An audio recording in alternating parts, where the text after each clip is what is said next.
कलयुग में सुनने से सभी कष्टों व संकटों से मिलती है मुक्ति। गरीब से गरीब भी बन जाते हैं अमीर। मित्रों, सादर जय श्री कृष्ण। हमारे YouTube चैनल में आप सभी का बहुत बहुत स्वागत है। मैं हूं आपके साथ आचार्य धर्मेंद्र शास्त्री। आज हम आपको शनिवार की दिव्य कथा सुनाने जा रहे हैं। वैसे तो इस कथा को प्रत्येक दिन सुनना चाहिए, लेकिन शनिवार के दिन अनिवार्य रूप से सुनना चाहिए, क्योंकि कलयुग में शनिदेव की महिमा अपरंपार है। जो कोई भी भक्त श्रद्धा और भक्ति के साथ में कलयुग में इस शनिदेव की कथा को सुनता है, निश्चय ही उसकी सारी मनोकामनाएं पूर्ण हो जाती है तथा शनिदेव उसके ऊपर, उसके परिवार के ऊपर भरपूर कृपा करते हैं। यदि आपके ऊपर 7.5 चल रही है या अढ़ैया शनि चल रहे हैं, तो आपको अनिवार्य रूप से शनिदेव की इस कथा को सुनना चाहिए। शनिवार को न्याय के देवता शनिदेव की पूजा अर्चना व व्रत रखा जाता है। शनिदेव जो अपने न्याय और कठोर दंड के लिए प्रसिद्ध है।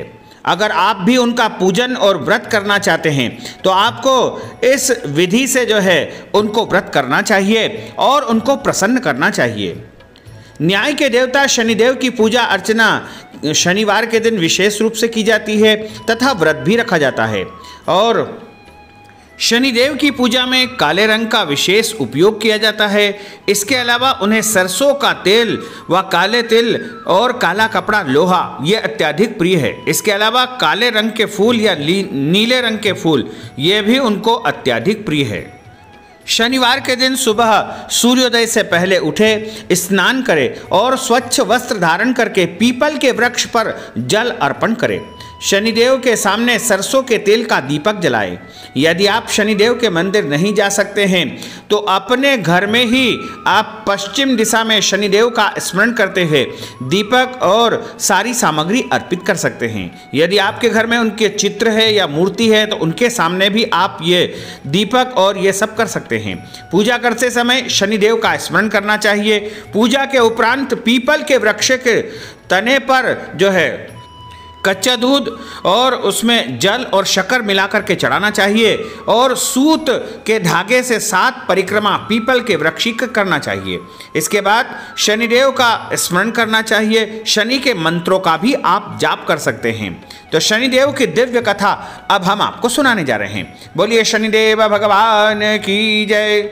शनिदेव की जो व्रत कथा है तो उसमें व्रत यदि आप करना चाहते हैं तो आपको सुबह से लेकर के शाम तक केवल एक समय भोजन करना चाहिए। बाकी समय आप फलाहार आदि कर सकते हैं और पूरे दिन शनिदेव का स्मरण करते हुए इस व्रत को करें और शाम के समय या दोपहर में एक समय शनिदेव की कथा का श्रवण करके आप भोजन करके इस व्रत का समापन कर सकते हैं। और शनिदेव की कथा जरूर सुने। जो कोई व्रत नहीं कर सकते हैं, पूजन पाठ भी नहीं कर सकते हैं या कोई भी शनिदेव के निमित्त उपाय नहीं कर सकते हैं, तो शनिदेव की महिमा सुनने से भी उनको वही फल प्राप्त होगा जो पूजन पाठ, आराधना, साधना या व्रत करने से मिलता है। क्योंकि शनिदेव की जो महिमा है वो अपरंपार है। शनिदेव जब प्रसन्न होते हैं तो वो छप्पर फाड़ करके देते हैं और रंक को भी राजा बना देते हैं। यदि वो नाराज हो जाए तो राजा को रंक बना देते हैं। इसलिए शनिदेव की महिमा का गुणगान सभी को करना चाहिए। शनिदेव की जो कथा है वह इस प्रकार है। शनिदेव को सूर्य और छाया का पुत्र कहा जाता है। इनकी पत्नी के श्राप के कारण इनकी दृष्टि जो है क्रूर मानी जाती है। पुराणों के अनुसार बचपन से ही शनिदेव भगवान कृष्ण की भक्ति करते थे और बड़े होने पर इनका विवाह चित्ररथ की कन्या से किया गया। इनकी पत्नी एक पतिव्रता स्त्री और परम तेजस्विनी थी। एक बार पुत्र की इच्छा से वे शनिदेव के पास पहुंची, पर उस समय शनिदेव अपने इष्ट देवता भगवान कृष्ण की भक्ति में लीन थे। वह संसार की मोह माया से दूर ध्यान में लगे हुए थे। उनकी पत्नी को प्रतीक्षा करते समय बहुत समय व्यतीत हो गया और रात भर हो गई और सुबह हो गई। क्रोधित होकर शनिदेव को उनकी पत्नी ने श्राप दिया कि वह जिसके ऊपर भी अपनी दृष्टि डालेंगे वह नष्ट हो जाएगा। ध्यान टूटने पर जब शनिदेव ने उन्हें मनाया तब उनकी पत्नी को अपनी भूल का एहसास हुआ, लेकिन श्राप को वापस लेने की शक्ति उनमें नहीं थी। उसी दिन से ही शनिदेव की आंखें बंद हो गई, क्योंकि वह किसी का अनिष्ट नहीं करना चाहते हैं, इसलिए अपनी आंखों को बंद करके रखना चाहते हैं।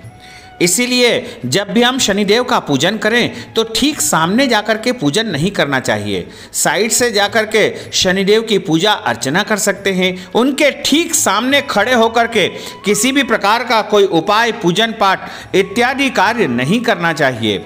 शनिदेव की जो बृहद कथा है शनिवार की, वह इस प्रकार है।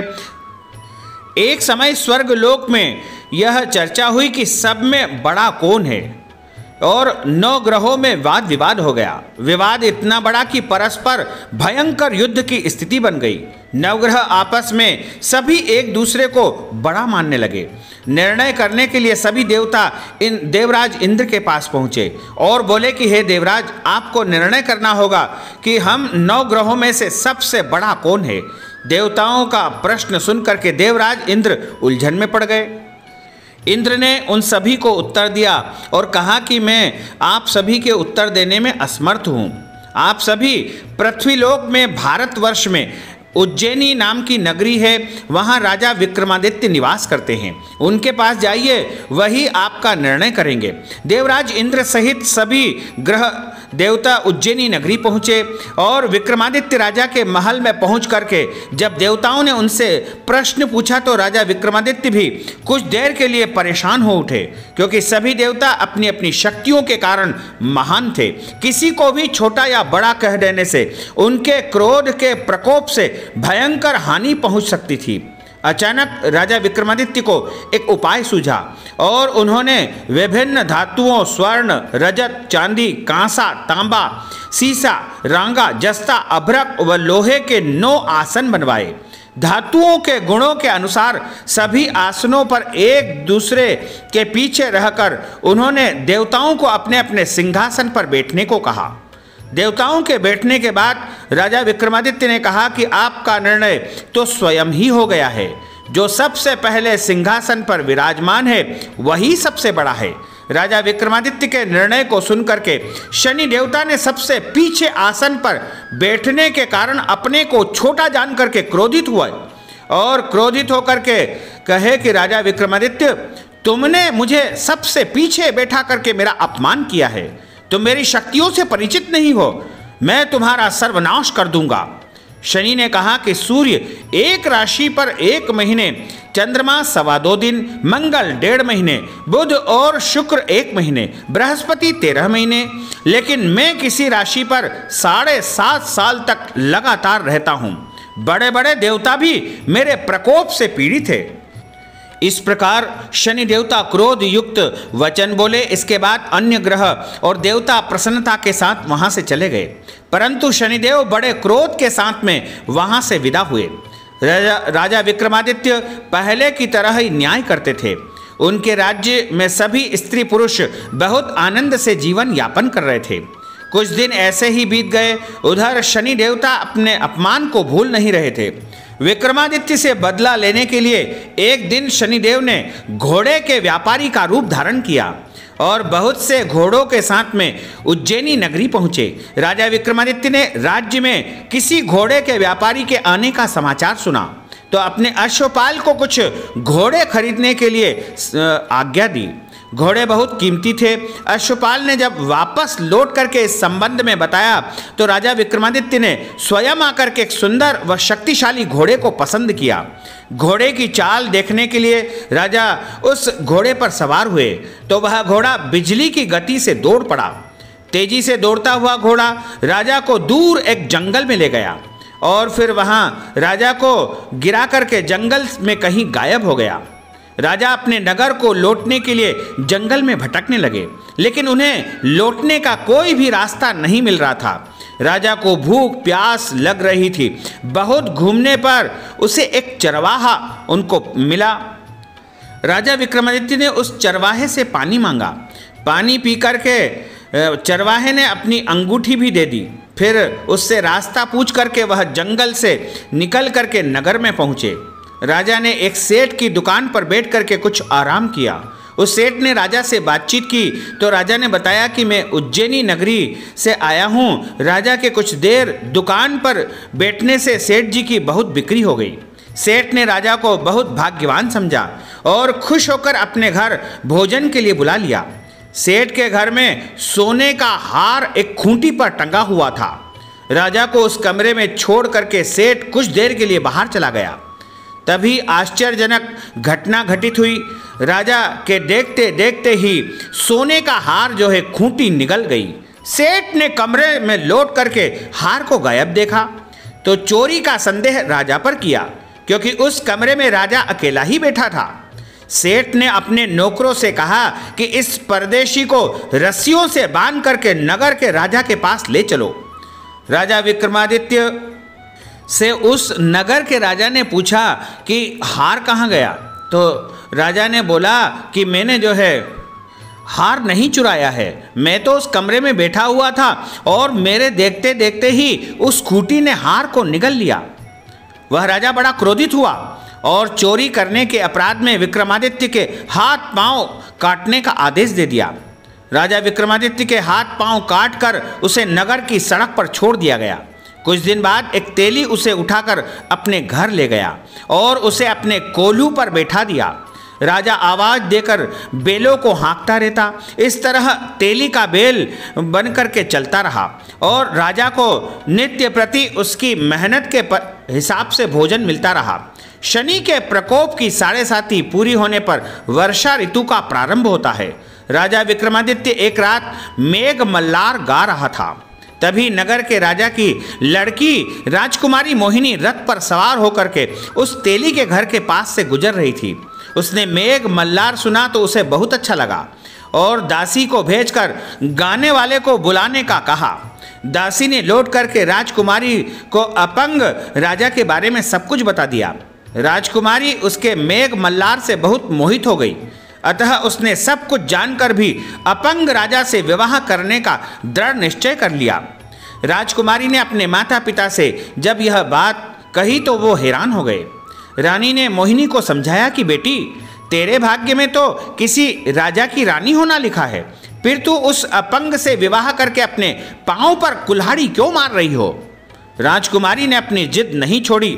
अपनी जिद पूरी कराने के लिए उसने भोजन करना छोड़ दिया और प्रतिज्ञा कर ली कि जब तक मेरा विवाह उस व्यक्ति से नहीं करवाओगे अपने प्राणों को त्याग कर दूंगी।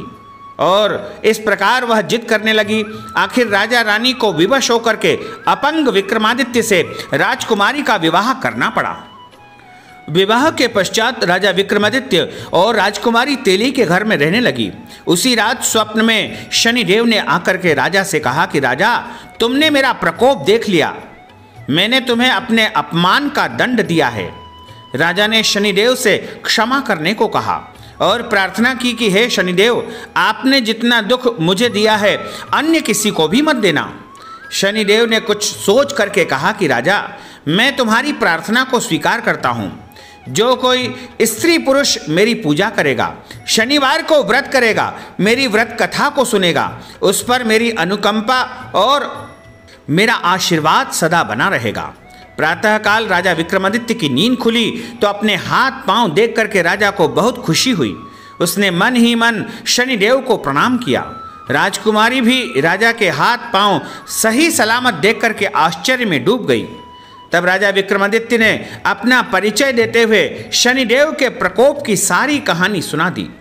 सेठ को जब इस बात का पता चला तो दौड़ता हुआ तेली के घर पहुंचा और राजा के चरणों में गिर करके क्षमा मांगने लगा। राजा ने उसे क्षमा कर दिया, क्योंकि यह सब तो शनिदेव के प्रकोप के कारण हुआ था। सेठ राजा को अपने घर ले गया और उसे भोजन कराया। भोजन करते समय वहाँ एक आश्चर्यजनक घटना घटित हुई।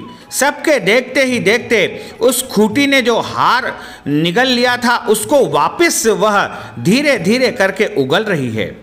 सेठ जी ने अपनी बेटी का विवाह भी राजा के साथ कर दिया और बहुत से स्वर्ण आभूषण, धन आदि देकर के राजा को ससम्मान वहां से विदा किया।